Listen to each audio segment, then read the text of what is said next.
खेसारी भैया को मिला फॉर्च्यूनर गिफ्ट।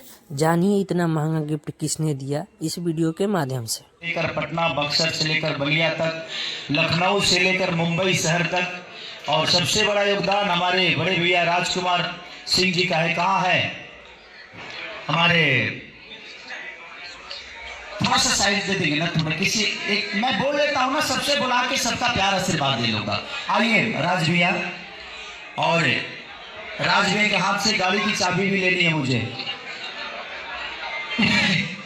क्योंकि आज आप लोगों को पता है मुझे एक फॉर्च्यूनर गिफ्ट मिली है, तो मैं चाहता हूं कि ताली बजा लो यार। पहले मैं ही देता था, अब मैं ले रहा हूं। पहले मैं अखिलेश बाबा को दिया और अब मुझे मिल रही है।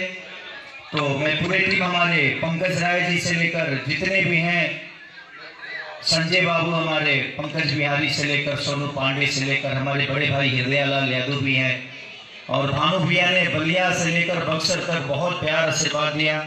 तो दिल से धन्यवाद सबको, जितने लोग हैं। और हमारे शिवराम भैया का तो जवाब ही नहीं कि आज इतने सारे कार्यक्रम जो भी हो रहे हैं। और ये गाना मेरा चांदी के कटोरे,